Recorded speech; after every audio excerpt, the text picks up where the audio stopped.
Yeah.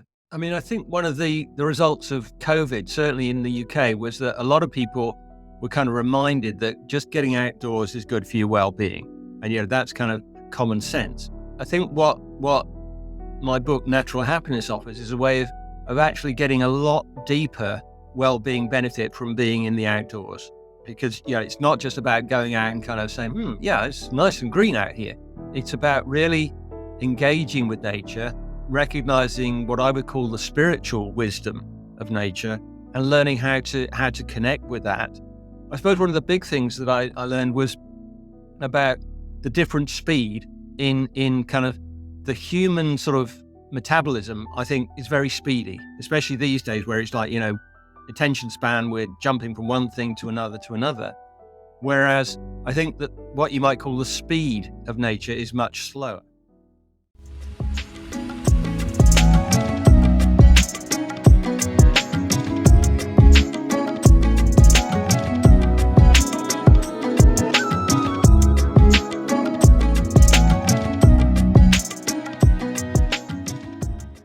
Welcome, everyone, to the Spiritual Forum. I'm so glad you're here, and I'm really excited about today's guest. I think I'm just going to jump right in rather than have much of a run up. I want you to meet Alan Heeks. He is a well-being expert, and I just absolutely love that title. Well-being expert and an author who's had a successful business career before following a wild impulse and starting an organic farm from scratch with zero experience. This baptism by mud showed him how organic methods can help us cultivate our human nature too. And I'm going to wait and let Alan explain how we can do that. His new book is called Natural Happiness. Use organic gardening skills to cultivate yourself. This book has grown from the many workshops that he's led for individuals, community groups, and NHS doctors. Welcome, Alan. Oh, thank you. It's a real pleasure to be with you. It's great to have you too. Now, you're in the UK, is that correct? Yeah, I'm actually in Wales, right on the border of England and Wales. Okay. Okay. Well, that's wonderful. We're just going to really enjoy having this conversation from both sides of the pond. Yeah. So, Alan, I'm so intrigued by your journey, and I really want to learn all about how to start organic farming with no experience because that's kind of where I am. But I'd love to hear your story. Like, how did you get into that, and how did you create this book that helps us really with our life and spiritual journeys? So, why don't you just spend a few minutes letting us know a little bit more about who you are? Yeah. Uh, I mean, it's still a bit of a surprise to me that I'm, offering teachings around well-being based on organic farming and gardening. If you'd asked me at the age of 30 if this was kind of in my future, I would have really laughed out loud. I, I mean, basically, in the first 20 years of my adult life, I was very ambitious. I wanted to kind of be successful in business, make things happen. It wasn't so much about money; it was about kind of recognition and doing something with results. But I had a very good quality training. I trained in marketing with Procter and Gamble. I lived in the States. I did Harvard MBA for 2 years. So I was a bit like the Marine Corps of the business world. I was trained and psyched up to take control and make things happen. And in a way, I feel like my sort of career has been to going from one extreme to the other. Yeah, by the age of 42, I was kind of getting kind of tired of just making things happen. I was feeling like I really wasn't sort of content with the business world. I was seeing the downsides of it, the environmental impact of it. So I was in a kind of one of those dangerous periods where I'm open to a big idea. And so I can remember sort of for a year or two thinking, well, what am I doing next? And nothing happened. Then very slowly this idea kind of emerged of an organic farm as a place where teenagers could kind of find their own roots and find their sense of direction as they made sense of adult life. And my two daughters were aged around 10 and 12. So I was really trying to see life through their eyes and thinking, I wouldn't want to be a kid at this time of the world. It's so confusing. And this is quite a while ago, so it's even worse now. So that was the idea of an organic farm that wasn't just a good thing in its own right, but was really going to serve young people to find their roots. And I still think that the idea is brilliant. The thing that was unbelievable was me doing it, because at that point I was a very capable business manager, but I had absolutely no experience of farming or education or working with teenagers. But one of the good things and dangerous things about the Harvard MBA is it kind of teaches you how to parachute into an area where you have no experience, and how to find experts quickly and use them and deploy them. So I was very blessed to find good people to work with me. And amazingly, after several years of turmoil, we got the farm and the education center up and running, and it's still running. 25 years later, I go back occasionally, and it's really heartwarming. It's still doing the same work that I hoped it would, with school children and teenagers, and it's a thriving organic farm. I think the joke in this, which took me a while to realize, was that although I was busy setting up this center to educate teenagers, actually I was in huge need of an education myself. And being involved in organic farming was a massive shock. Someone who's used to making things happen and kind of deciding where you were going and doing it, I suddenly realized you couldn't. I had a very articulate farm manager, Peter, who early on said to me, Alan, you need to realize that on an organic farm, you can't make anything happen. He said, it's like driving a tractor without a steering wheel. I thought, oh, how am I going to cope with this? So what the book is offering is really what I learned the hard way, which is the art of organic farming or organic gardening is that you have to have a very close observation understanding of the system you're working with, and you have to steer it towards a result that you want by natural means. And what I came to realize was that I think that is much more what most human life is like. You're dealing with other people, dealing with the complexities of daily life. It's far more about steering an ecosystem in a direction than it is about some mechanical idea of imposing control. Wow. Okay. I'm so interested in all of this. First of all, I love how you said that you were open to a new idea after your Yes. at your kind of the apex of your corporate career.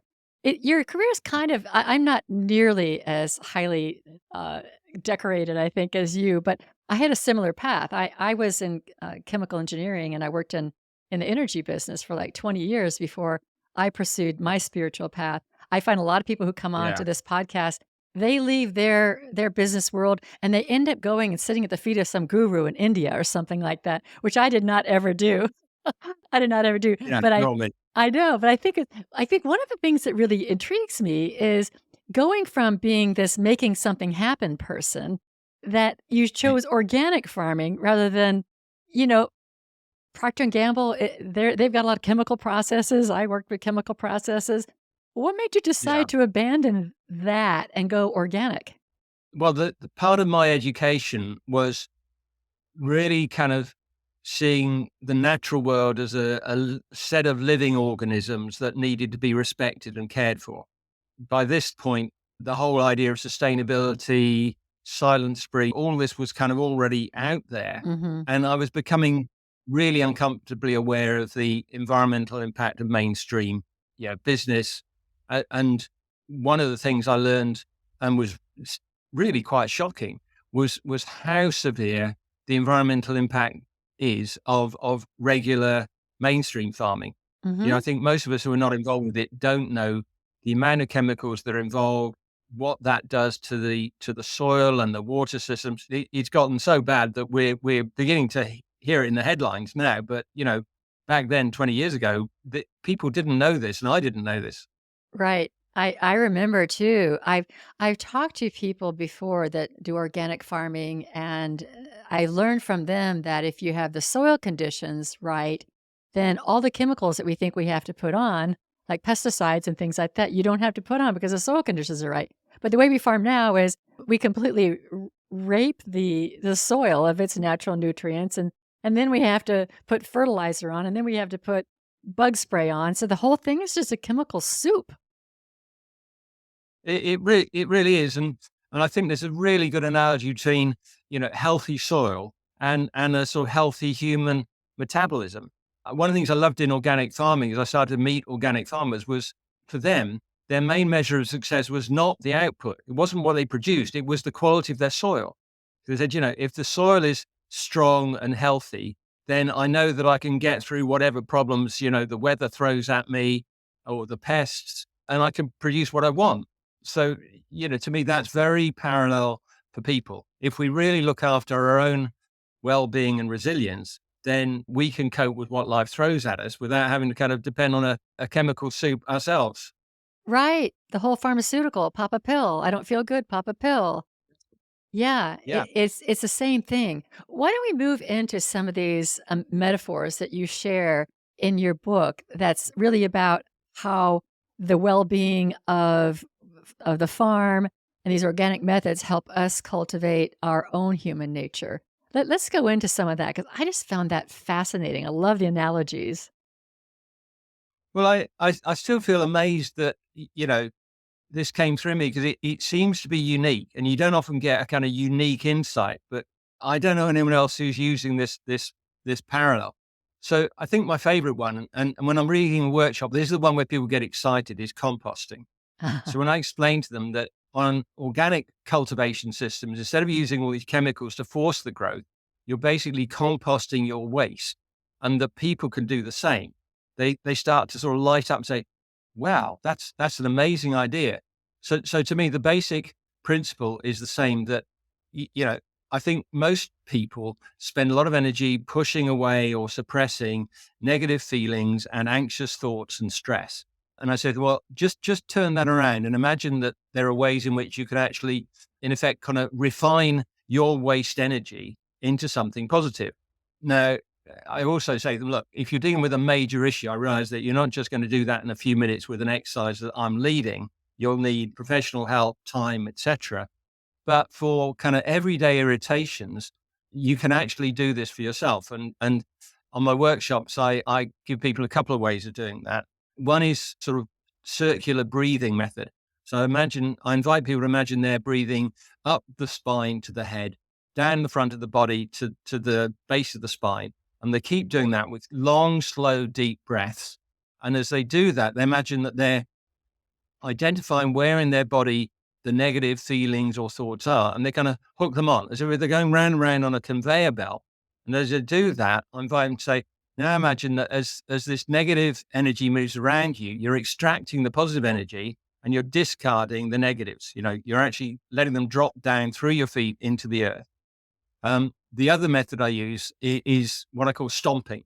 So there's quite a lot of research that says that, if your body system is distressed by too much adrenaline, too much cortisol or whatever, movement actually helps. So I say, look, if someone's upset you, just ham it up. Start waving your arms and ranting a bit and stomping around. Go for a brisk walk or just stomp around in the room. Say, this is outrageous. I won't have it. It's not right. It's disgraceful.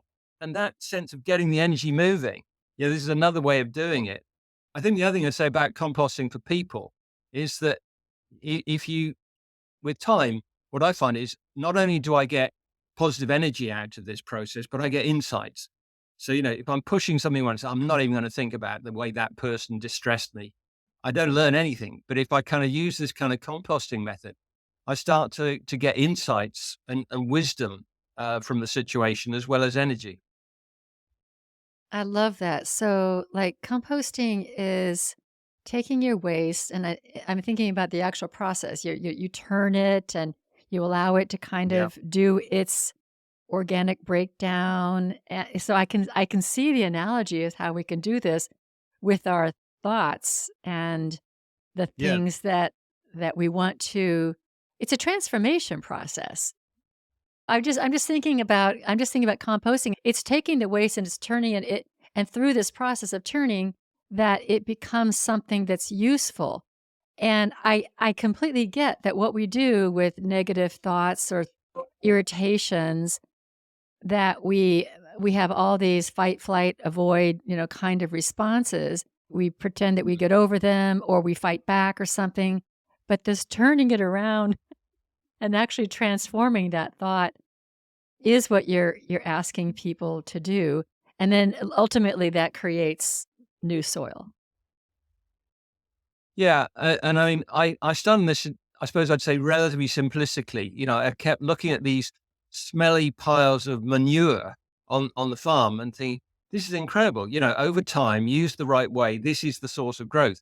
And then when I was writing the book, I actually went into this more thoroughly, and I looked at the stages of composting, like anaerobic composting.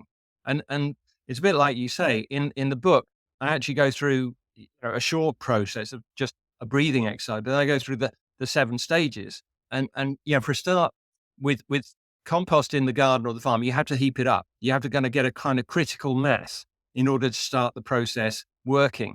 So I think that is also a useful kind of parallel for people.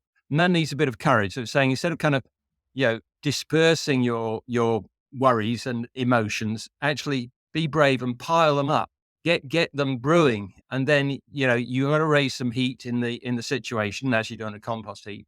And the turning, all this applies, it's like let this process work in your subconscious, but every so often dive into it and look at it. And to me, that's like turning the compost. Yeah, so you do this at workshops at your organic farm, this kind of work with people? Yeah. Yeah. What are some others? Well, so one of the other ones I really like that I use literally every day is crop rotation. So in an organic farm or a garden, you typically have a system where you rotate your crops around different beds or fields. And in particular, that if you've been growing a very demanding crop, so for example, on the farm I set up, we had a couple of fields where we'd be growing wheat. And wheat takes a lot of energy out of the ground because it's a very sort of high quality crop. So after you've been growing wheat on a field for 2 or 3 years, you either have to leave it to rest, like what we call lying fallow, or else you plant what's called a renewal crop, like clover, which actually puts nitrogen back into the soil. And when I started to think about this and the way I'd been working in my business career, where I was just constantly pushing myself, I thought this is brilliant. So these days, what I do, you know, some of my work is quite demanding or difficult. I've got to have a difficult conversation or I've got to file a tax return or something like that. I have a really deep kind of instinct of self care, which says if I've been doing something that's demanding and depleting, I don't keep pushing myself up that. I give myself a treat. I call up a friend or I go for a walk or I stop and have a cup of tea or something. And that basic idea of rotating between the kind of demanding outputs and the renewal time, I think it's a really lovely part of sort of taking care of our human nature.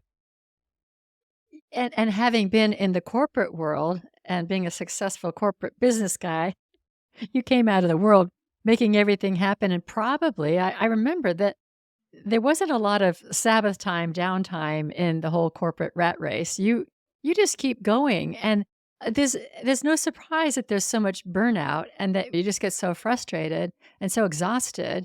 And maybe we Mm. take a week-long vacation or 2-week vacation, whatever, but that certainly isn't even close to what crop rotation would be. It's not.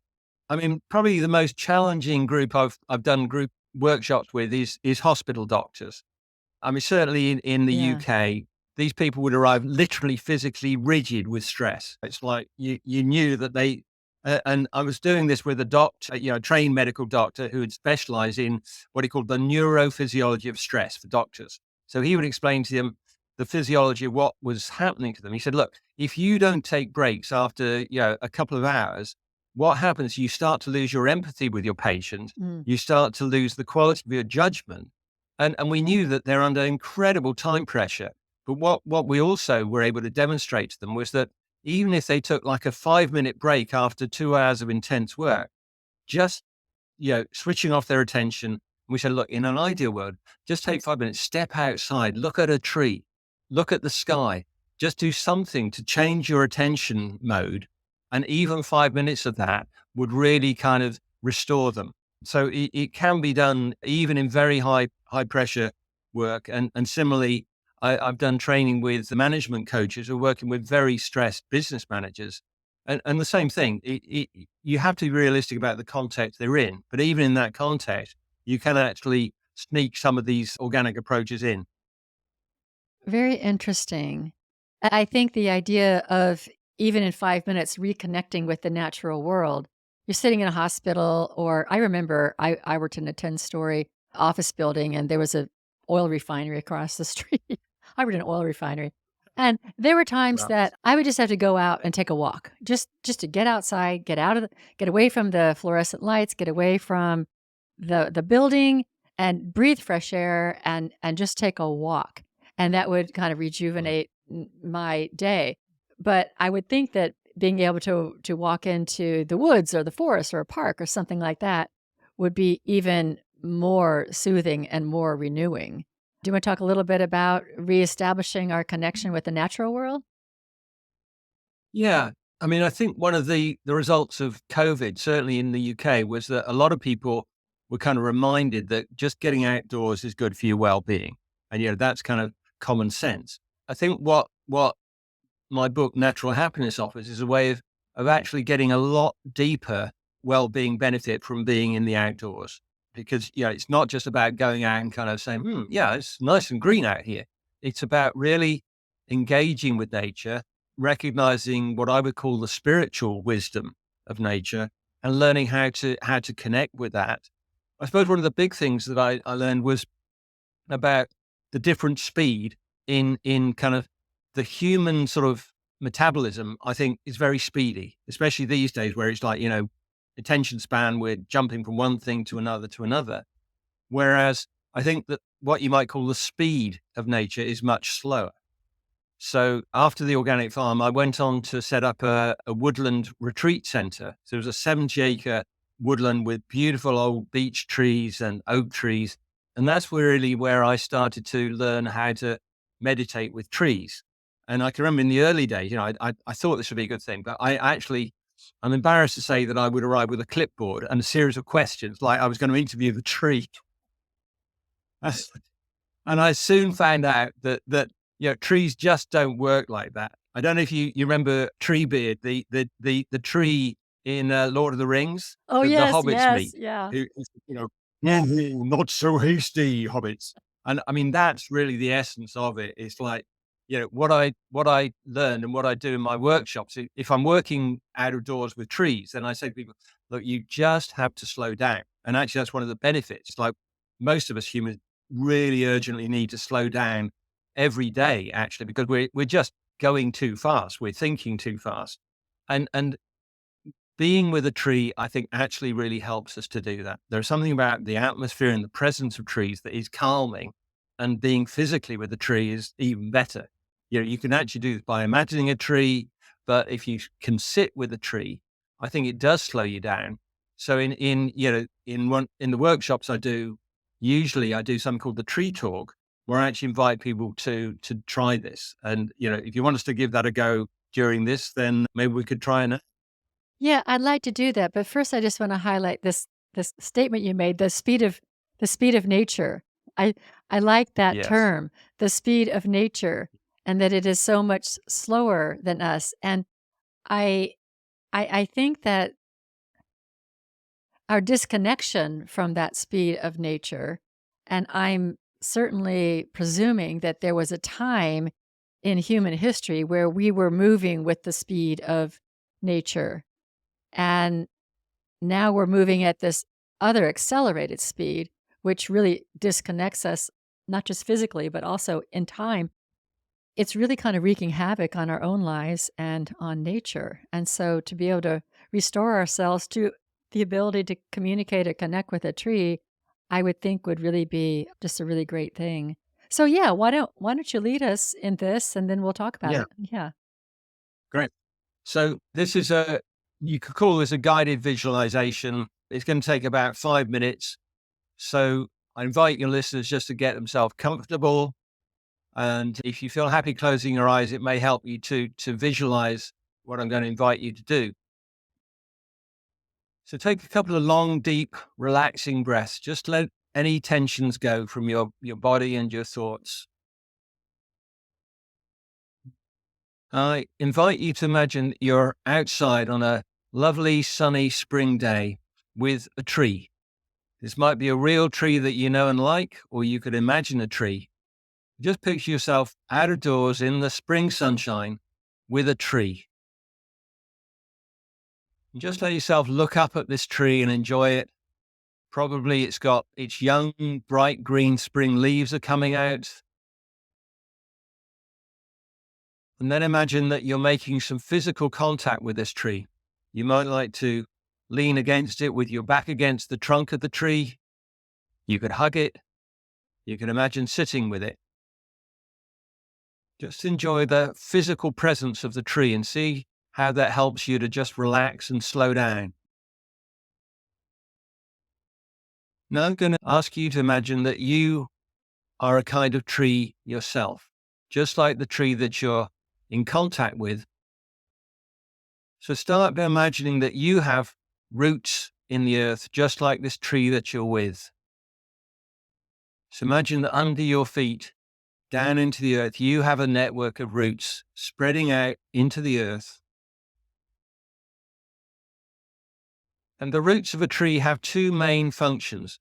First, they're drawing up nourishment and resources from the earth. And secondly, they're giving the tree stability. So they anchor the tree into the earth, they spread out and give the tree a kind of grip in the earth so that it's stable. So I invite you to imagine how your root network is functioning for you. Is it big enough to give you all the nutrition and all the stability that you need in your life?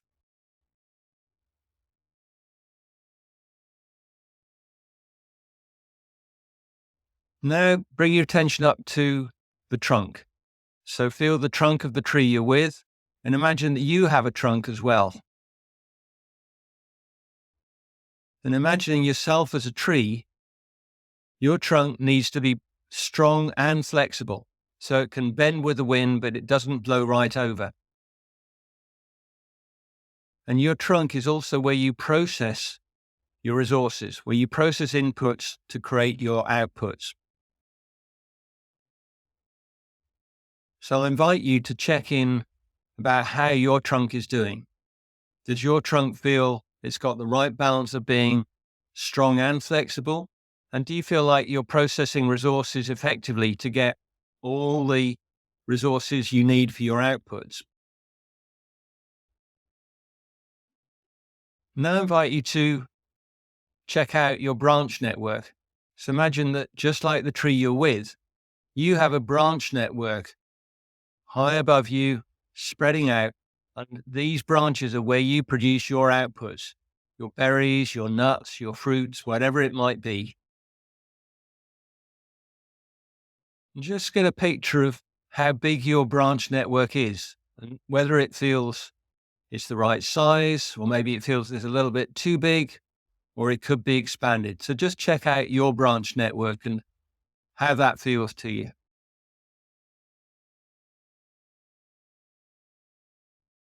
Now, finally, just look at the balance between your roots and your trunk and your branches. And in particular, check out whether you feel like your roots and your inputs are enough to support all of your outputs.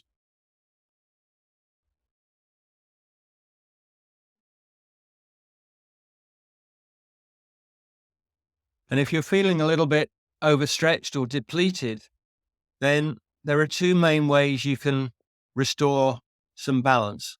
One is to give your roots more nourishment, and the other one is to prune back some of your branches, or maybe a little bit of each. So just see if you need a bit more balance, how you would achieve that with your roots and your trunk and your fruits.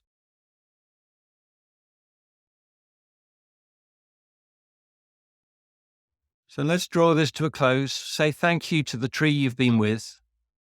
Invite you very gently to let your eyes open and just digest the experience.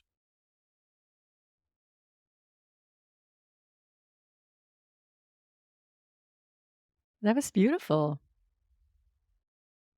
Thank you. Yeah, very, very interesting. So let's digest some of this a little bit because let's just say, like for example, myself, I felt a little I felt good with my strength and resilience, the flexibility. I felt a little top heavy. So Mm. feeling a little top Yeah. heavy means either I need to deepen broaden my roots or trim my branches. So what is the mechanism for the roots? Well, for the roots, this is where we go back to composting.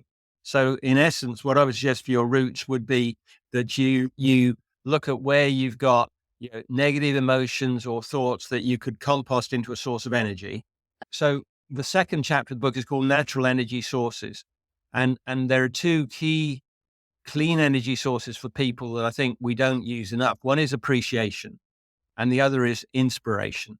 And in my experience, if I feel like I'm not getting enough appreciation, the answer is start giving it out. Because it's like if you give out appreciation to people you're working with or your friends and family, you start getting more of it back in. And I think most of us can remember that really warm glow when someone said, "Hey, that was terrific. You're doing so well. That was brilliant." So appreciation to me is like solar energy. It's there all the time, but you have to harness it. And in the same way, I think inspiration, all of us have probably had experiences where we felt really inspired. We had a vision of what we were doing, a sense of bigger purpose. And that is a huge source of energy as well. So though composting, appreciation, inspiration are the three things that I would suggest, which would nourish your roots some more. Interesting, interesting. From a spiritual perspective, I would have guessed that the roots had more to do with, like, being grounded in faith and being grounded in understanding and just feeling that you are secure. That's what I would have guessed it was, but I do like your analogy a lot. Well, I guess I see all of that as part of inspiration, really. Okay. You're right. I think to inspiration needs grounding. So you could say the inspiration itself needs roots in the Yeah. earth, the way you described. Yeah. Very interesting. I think it's so interesting that nature is, well, first of all, we call it nature as if it's something that's outside of ourselves, which is kind of amusing. But that Yeah.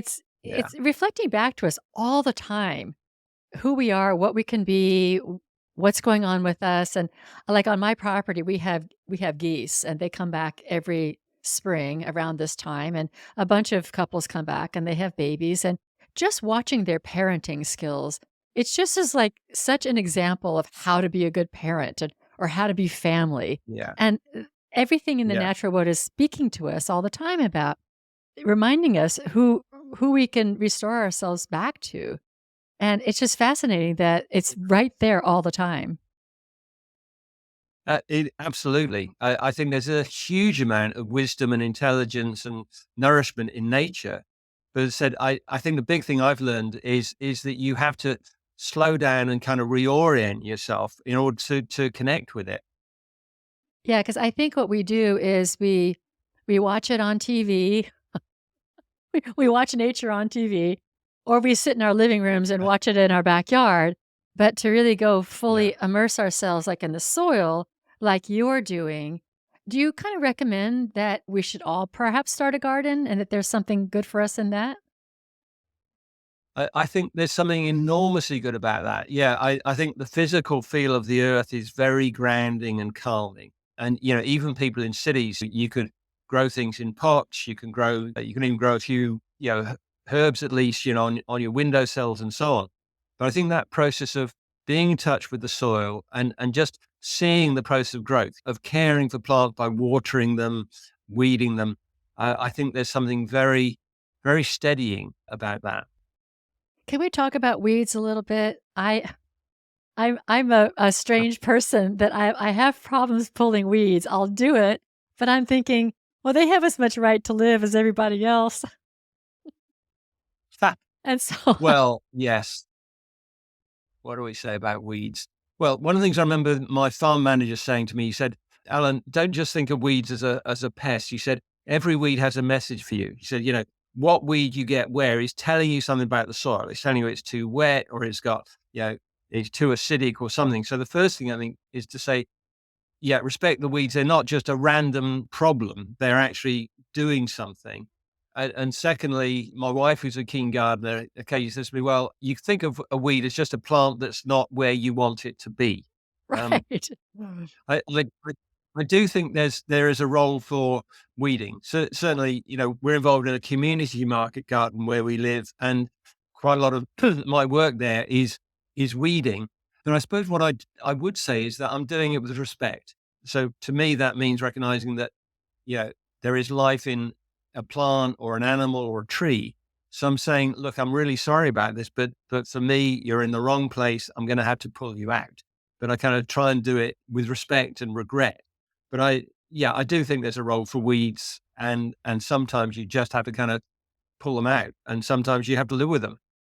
Yeah, I suppose if they're messengers, I think that's an interesting way of looking at them, that if they're messengers, Yeah, they've conveyed their message, that their role is to show us what their message is.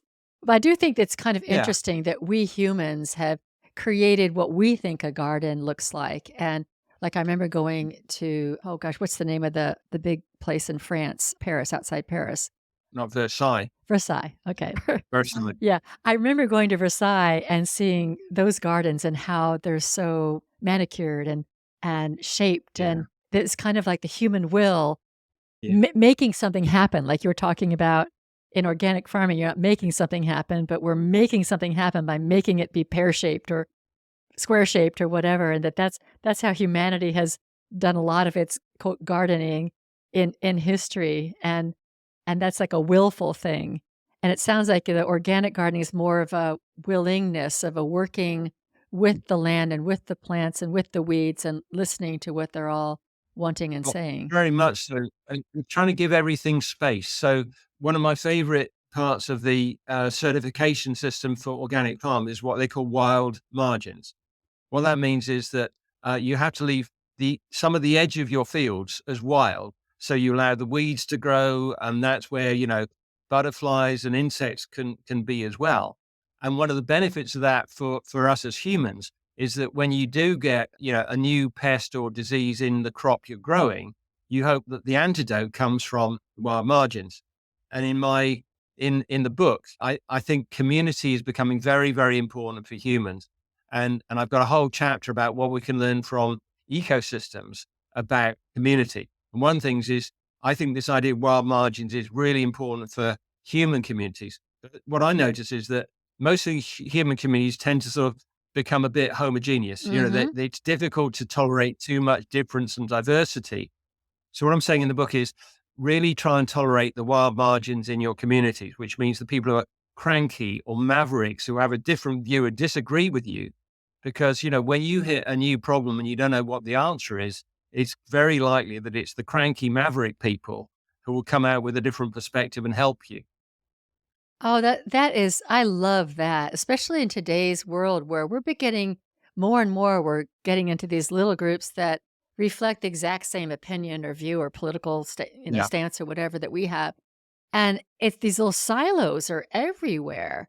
And Yeah, and you look absolutely. out in the wild and there's this amazing biodiversity and all of these different species growing and tolerating each other and benefiting each other.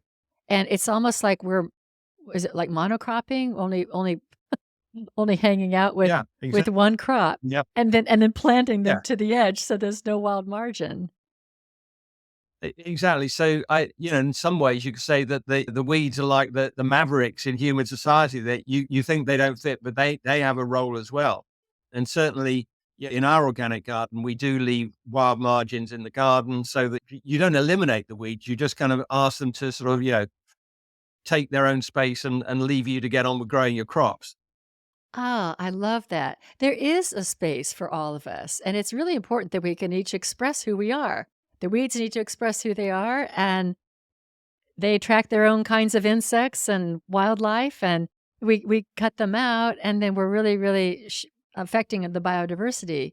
And I love that analogy to human community. I think it's so important that we just figure out a way for us all to be in the same general space together and recognize that at the right time and the right place, everyone's going to be able to share their gifts.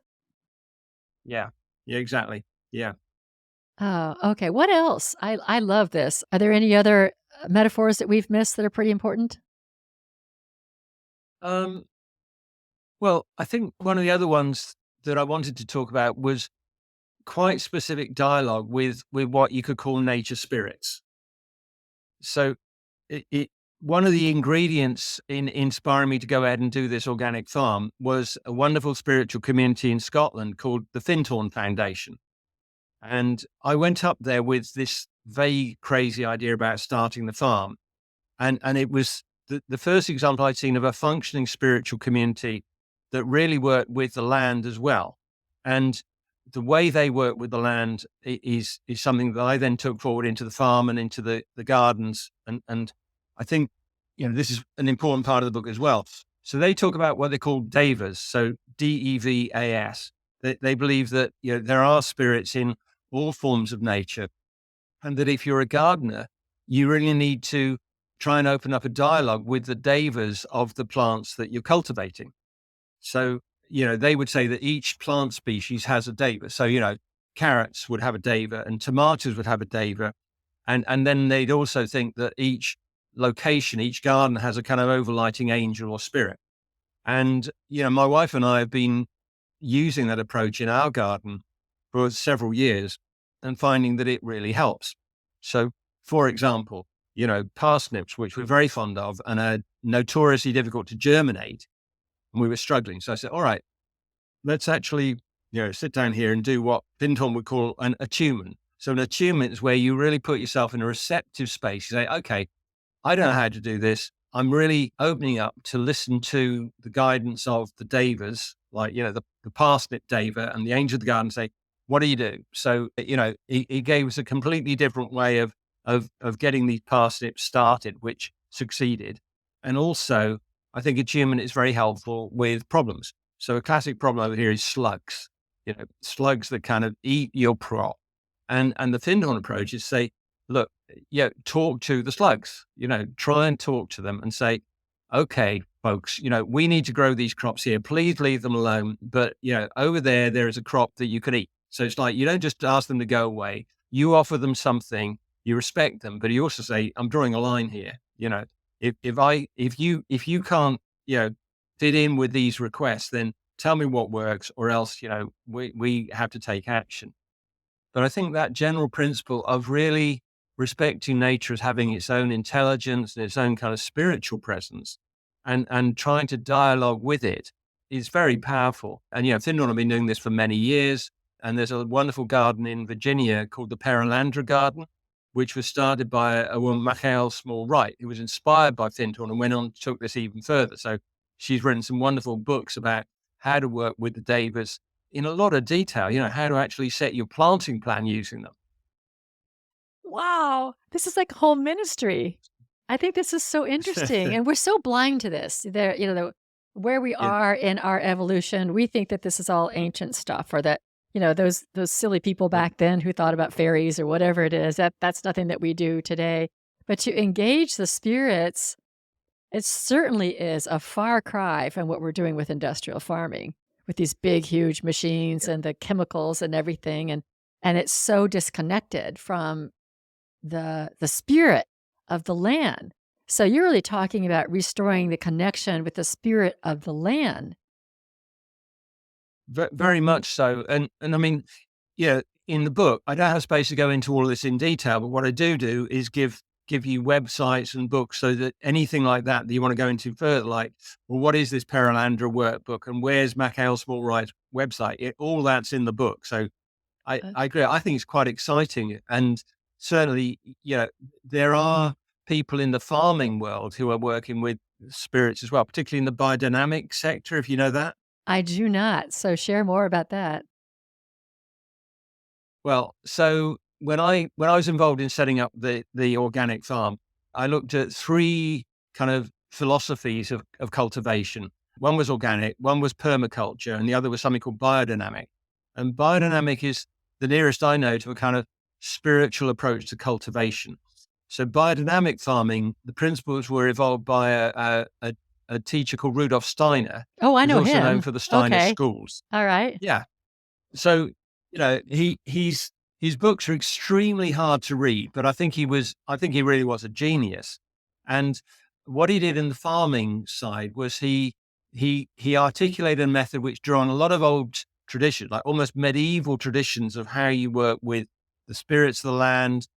He was using kind of like a form of homeopathy. So he would make preparations that you would actually stir in a particular way, and you'd put small concentrations on the land like homeopathy. And you would really be trying to work with the spirits of the land, but also with the spirits of the animals that you had. And so the first farmer that we had on our organic farm was a biodynamic farmer. And I think, you know, this is a long subject, but all I would say is that I think that trying to farm spiritually is kind of the ideal thing. It's even more difficult than organic, but I know people who are doing it, and I really respect the kind of atmosphere they create on farm, and also how the food feels. Not just taste, but like biodynamic food. If you ever get a chance to try it, it's really worth trying. Wow. I see this.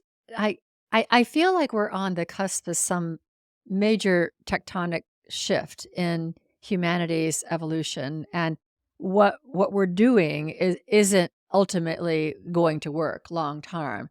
Our complete disconnection Yeah. with nature, complete disconnection with our spiritual selves. And this really brings us back. I know a lot of people are starting their own gardens, starting their own little farms. I've not heard this I knew about Rudolf Steiner, but I didn't know about this biodynamic farming. This sounds like an entirely new, well, it sounds like a career. It also sounds like a new thing that people could could be moving into as we move away from this world that's just very, very material and destructive. Very exciting. Yeah, and I think you're right. I think at the moment we have a chance to kind of lay the roots for something that is going to have to recover, because the current mainstream system clearly is literally unsustainable. Yes, it is. And so I think as people feel this call back to the earth, or call to go outside, or call to start their little garden, not ignoring the spiritual would be a good idea. The idea that there are guides here to help us with our Yeah, cultivation. Really, really yeah, cool. exactly. Ah, all right. So I want to make sure we're about 50 minutes now. So we've got another 5 or 10 minutes, but I want to make sure that you've been able to speak about all that you're interested in speaking about. I think that, well, actually, let me just ask you a quick question before I pass it over to you. Your book is called Natural Happiness. Yeah. It's not called organic gardening. And so I'd love to know how you came to that name, because I know that that name has a message. Well, I think in some ways I feel slightly embarrassed that I started my working career in marketing with Procter and Gamble, but I do feel like I've kind of used my marketing training to good effect. So, yeah, partly what I was trained to do was to look for the benefit. And hence, to me, natural happiness is expressing a benefit, whereas organic gardening is a kind of a methodology. And I was also looking for something that was catchy. So I thought 2 words people can just hang on to. And similarly, the website is naturalhappiness.net. It's about as simple as you can get.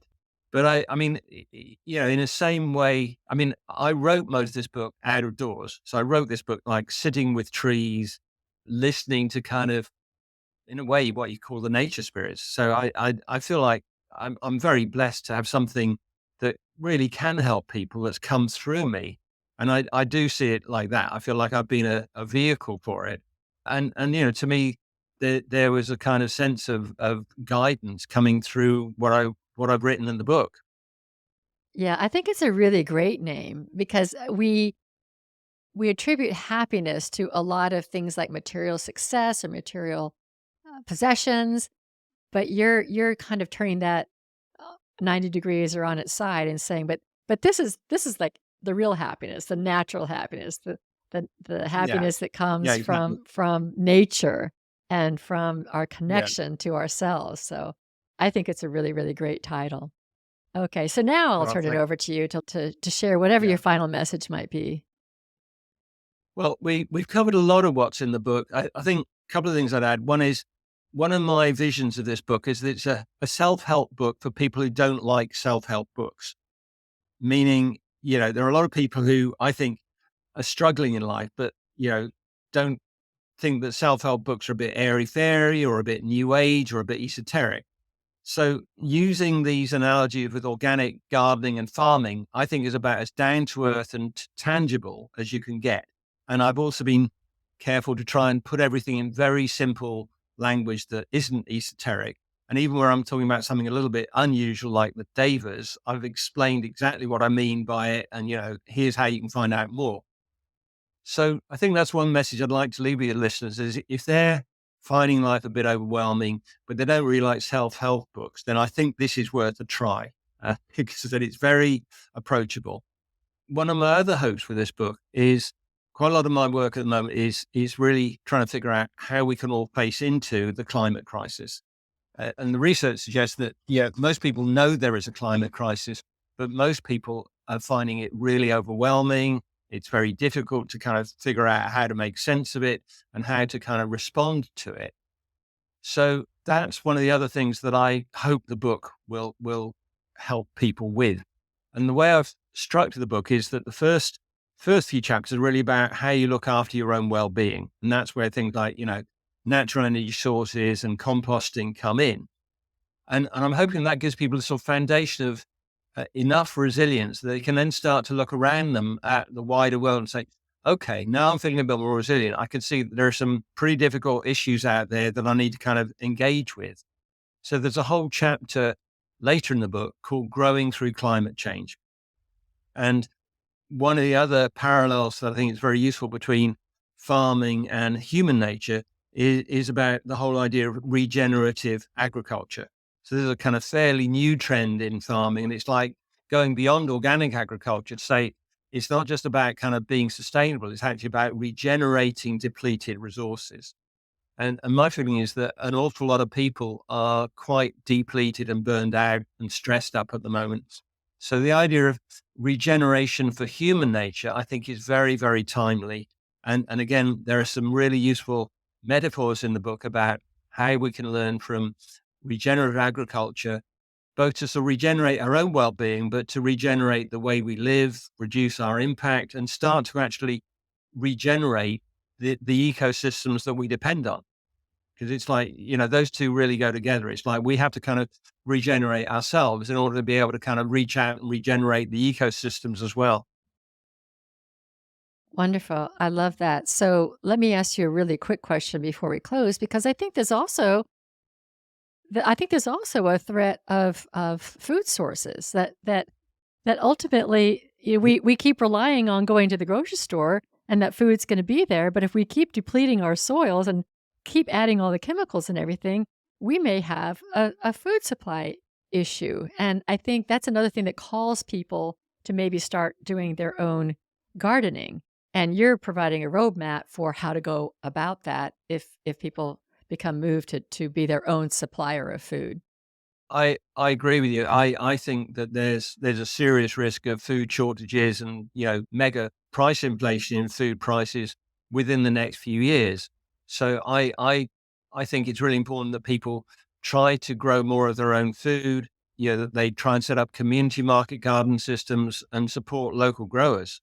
Even I mean, there's a lot of evidence that even in cities and towns, you can grow more food. There's a lot of land that's not used and there's quite a lot of evidence, I can remember a lovely project in the Bronx in New York, for example, which is quite a depressed area where a community market garden really regenerated the social fabric of the community as well as providing local food. So there's a real win-win. And Yes. I agree. I think it'd be great to see more of that. Yeah, everybody comes to the garden as opposed to sitting in their own houses and just pulling TV dinners out of the refrigerator. Right. Yeah, That's it. we've got a whole Yeah. I think it's exciting. I think we've got a whole new world ahead of us, and I think Yeah. that you're steering us in the right direction to maybe take on this organic gardening and create, reconnect with nature, reconnect with trees and the plants and all the spirits and see what we can create from here. I think it's very hopeful and exciting. Well, thank you. I agree. And it's been lovely exploring it with you. So thank you for the opportunity. Yeah, it's my pleasure. Thank you. And I really appreciate all the listeners. I will have Alan's links in the show notes, and I hope you check it out and start your own natural happiness going on. I now close the Spiritual Forum.